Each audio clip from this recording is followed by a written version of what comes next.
So I've been fostering for 2.5 years. I've got 2 children in placement at the minute. In the time that I've been fostering, I've looked after 3 children. And, you know, the little girl that I had, she moved on in the summer to an adoptive family, which was really nice to see. So what do you say to people when they ask you about the application process? Because obviously it is intrusive. So how did you find it? What do you say to people when they ask you about it?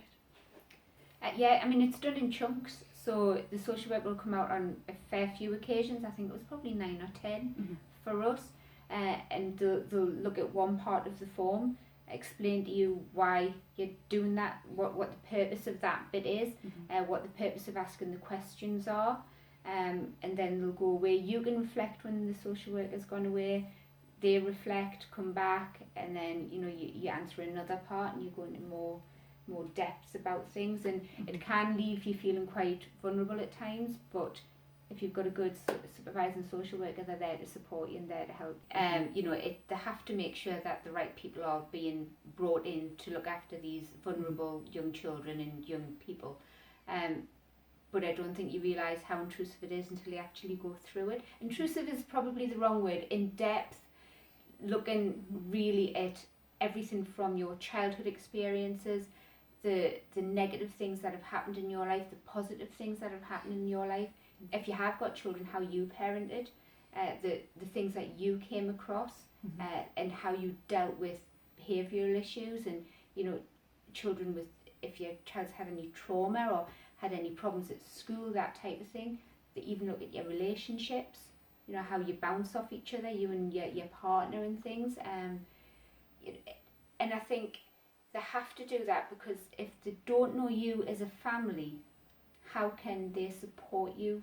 To know your weaknesses, to know where your strengths are, to be able to identify which children would be a match for you in your home.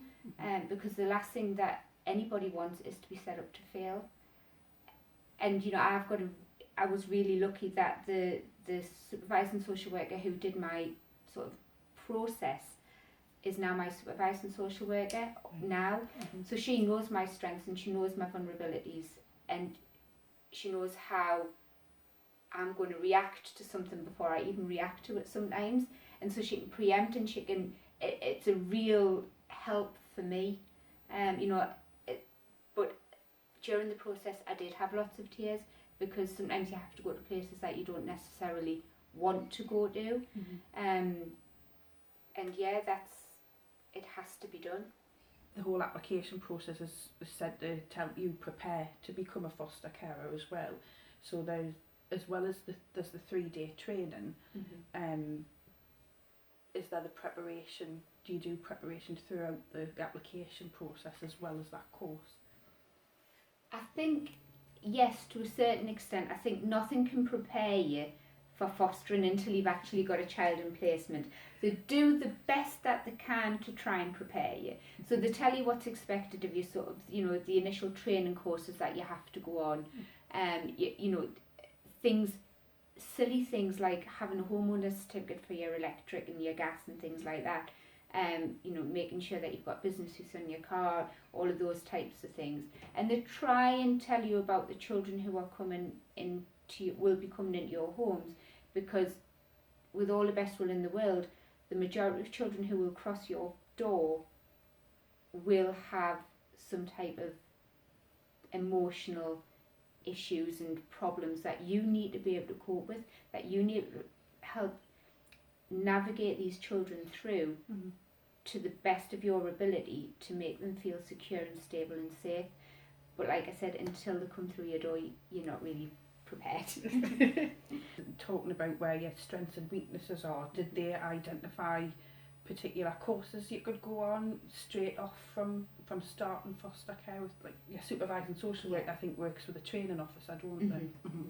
There's mandatory courses that everybody has to go on. So it's the likes of your first aid course, but also the things like anxieties and alcohol fetal syndrome. All of there's a set of about 9 different courses that you have to go on in the first year. Then after that, that's when you start and you can pick and choose the courses that A, interest you, B, where your weaknesses might be that need to be plugging the gaps type thing. But see also, you know, where your strengths could lie, so you can improve on that. You can. Oh, one of the best courses that I've ever been on was actually a Thrive training course, and that's it was condensed down, so we did it in 5 days, I think it was. But that's how to deal with all behaviours across the board for children, and it's just about a different approach. And I think, you know, the fact that it wasn't a local government run course, but they still allow you to go on it.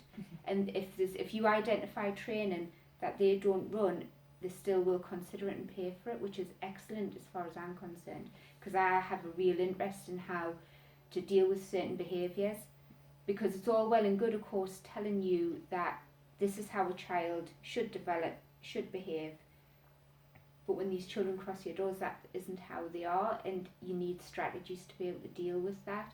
And they are very, very good at trying to give you courses where it gives you strategies to deal with these children. Would you, on saying that, would you say you feel you've got a bigger toolkit now than when you first started foster care, with the training and the support behind you? Absolutely, I have. Yeah, I mean, it's just the training is actually very, very good now. There's online training you can go on as well. So the type of training, you know, not everybody wants to sit in a classroom. I think it's really good to sit in a classroom, because not only do you get the training, but you get to meet other foster carers as well, and you build relationships and friendships with those other foster carers, which I think when you are a foster carer is very important, that you've got that support network, because with all the best will in the world, your friends are there, but they don't understand. It's other foster carers who actually understand what you're going through, and, you know, challenges that you have to deal with. But for those who don't want to always be in the classroom or can't because of the placement that they've got, the online training is available as well that you can use. So, you know, there's lots to pick and choose from. So yeah, I think it's, you know, training, you can never have enough training. I think you're learning every day. From the children as well, I think. Oh, definitely.